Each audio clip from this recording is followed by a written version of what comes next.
Okay guys, right, jump on board, strap yourself in. You can drive with me to a meeting I'm having today.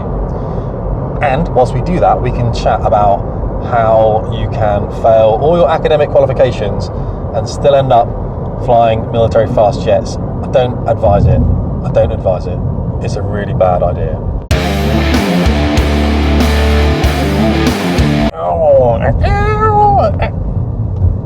Back in the room. Okay, so what do I mean then? You can fail all your exams and you can end up flying fast jets. Well, I did that for a long time, in fact, and it's not clever. It's really not clever. And so let me tell you my story. Okay, so people have been asking me, what did you study? How did they all go? How did your exams go? Where did you go? What did you do? And so I believe in openness, guys. So a little bit of transparency here. I'll be completely clear with you. My academic record is not a good one. It's pretty bad. Now, this fundamentally starts with the fact that after my GCSEs, I kind of fell out with formalised educational processes. I didn't like them, I didn't want to do them, and I felt I should be doing something else that was a bit more tangible, hands-on, vocationary, whatever. I don't know, something else. I didn't want to be sat in a classroom. So I did GCSEs then, and I was at a comprehensive school in Portsmouth, a really good school, and I think I got like 5 A's and 3 B's and a C or something like that, I can't remember. And so I took those things and I applied to the Air Force then for a sixth form scholarship, which I didn't get. There's some guys did, they were handing out some, but I got a flying scholarship, which was for 30 hours flying, which is pretty cool. And I did that whilst I went to do my A-levels. And my A-levels were at school, they're at college actually. I left that school then and I went to college.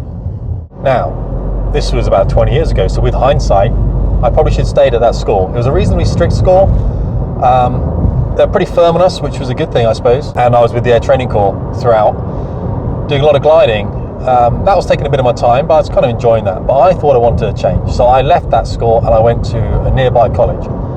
It was a bit further than the schools. I had to walk there every day, but I did 3 A-levels.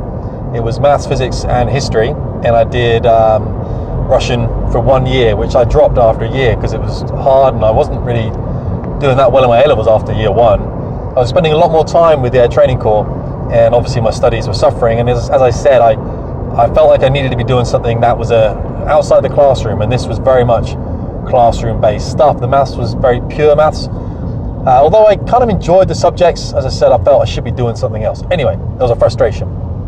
So I ended up failing all my A-levels, all of them, all 3. I got 2 E's and an N, and then I was stuck because now either I've got to repeat a year of A-levels or, well, I've got to get a job. So what I thought I'd do is get away from that environment because I was with a kind of not a great crowd. The crowd I was with all failed stuff, really. It wasn't brilliant. When you are at A-levels, you're discovering yourself, you're working out things like women and beers and all that kind of stuff. So it's crazy. Anyway, so I thought I'd leave the family home where I was obviously living at the time and get away. So I went through clearing and applied for any course at any university. And eventually I got on to an aerospace H&D through clearing at University of West of England in Bristol, in North Bristol, and I went there. And that kind of was quite interesting because the H&D I quite enjoyed. It was very hands-on. We're putting things in wind tunnels, having a look at all the aerodynamics, all this kind of stuff. And it was I liked it. It was good. We're getting out to industry. That was the kind of thing I really wanted to do.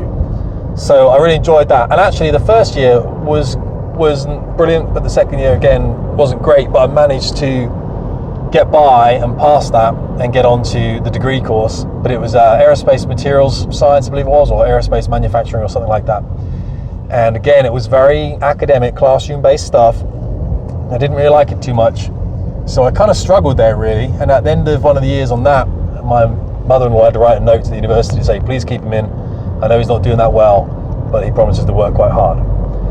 So again, I didn't do that well in my H&D, and then in that year of my degree, the first year of year 2 of the degree in effect, again I didn't do well. So I thought, well, I really want to join the military, and I had been out to see the Royal Marines, and I really enjoyed the Marines, and I'd been to see the Royal Regiment of Fusiliers in the Army, and that looked pretty cool. And I was in the Officer Training Corps, and I was doing a lot of work in the Officer Training Corps. I was doing long-range patrolling competitions. I was very much involved in something called the Cambrian Patrol, where you carry a lot of weight and you carry your weapons and you go and hiking around the Cambrian and the Black Mountains in South Wales.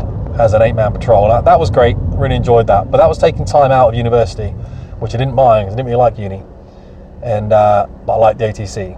So I kind of didn't do the studying I should have done really. Again, it was very academic and I didn't do very well in my degree either. I ended up with a 2-2. Safe. A 2-2 is a safe degree. However, that was because in the last year of my degree, I thought, listen, I've got to sort this out here. I cannot keep failing these things or not doing very well. And my degree, my finals exams were pretty much like the week before I was due to go to the Admiralty Interviews Board that I'd applied to for the Navy.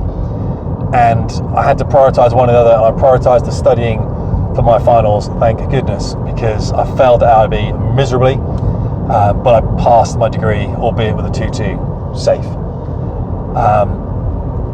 And then, I think I've written about this before, 6 months after I failed the IB, I just phoned them up and I said, guys, I'm so bored here working in industry. I went to work in engineering back in Portsmouth. Can I please have another go? They let me have another go, and I passed that and then went into Dartmouth. So what's the kind of moral of this story really? I caused myself a lot of hassle, a lot of pain by not knuckling down and just getting the work done in my academic qualifications. In the military, it's still quite academic, and I've always prioritised that now. I still don't like the formalised educational processes that we kind of force ourselves to do. So I saw this program on the TV, and it was about entrepreneurs out in California or something. It was about, they were learning to be entrepreneurs, if you can do that course. But the course would take them out and they would show them other businesses and they would tell them what they were doing. It's very hands-on. They'd ask the business owner, what is your biggest worry? All these kind of things. Really interesting, actually. And I always felt more like that. I felt I wanted to get out. So, what did I learn from it? Yeah, as I said, you need to kind of, don't cause hassle for yourself. Study what you want to study. And if that means it's something vocational, study something vocational. If it means it's a very hands-on thing, study that. If you really want to join the military and you have to have certain qualifications, and you don't need a degree, by the way, to join the military, I'm a big fan of guys coming in and girls coming in without degrees. Now, if you want to be a chemical scientist or an engineer or something, yeah, you probably have a degree for that. But I think someone put down there, why don't you go and study some kind of, I think it was war studies or strategy studies or something. I thought that was quite a good comment. I think those kind of courses I'd be quite interested in. Maybe the traditional sciences and stuff now at university I probably wouldn't be so interested in. That's just me. But I would say whatever you do, if you go to university, study what you want to study. And it's hard when you finish A-levels to really know what that is. So if you can get a chance to speak to people who are doing the studying at the time, yeah, ask them about it. I mean, the other thing about my engineering course, we had, I think, one woman out of something like 40 guys. That's not fun, It's like, on the squadron we had, I think we got like one woman now, or maybe two, but they open up the squadron. They're brilliant. I love working with women. And in the office I work in, of course, it's half and half, and it's great. There's a lot of good banter going around. I just think people work better when there's a mixed environment, personally. I don't know, that's just me. So on my engineering course, there's probably a lot more women engineers going through now, but it was very traditional, very male, very staid. So that's my advice to you, really. Just in a quick 10 minutes then. I did fail pretty much everything, but at every stage I kind of had a look at it and thought, what can I now do? And at my AIB, my goodness, were they hard on me. They tore me apart for it, and they said, why should we take you in when you failed so badly? And I had to convince them that I would end up flying these big airplanes. And I talked to them about why I felt I'd failed, and I think I was quite open about it. So, and also when I did fail the AIB, they failed me for lack of teamwork, even though I was doing the Cambrian patrol stuff, which I found a bit odd. So I went and joined Portsmouth Rugby Club and just basically got beaten up for about 6 months, because that is hard. That's Portsmouth Rugby Club in the 4th team. Portsmouth Rugby Club at the time had a lot of enemies, put it that way. I remember one particular game, without getting on too much, I've only got about 20 seconds here, we stopped it at half time because there was just so many fights. Everyone went home. Guys, I hope you find that useful. Ask in the comments if you want any more specifics, and I'll add on to it. But I do apologise for ranting on, but hey, really good to talk to you again. Tim Davies, Fast Ship Performance.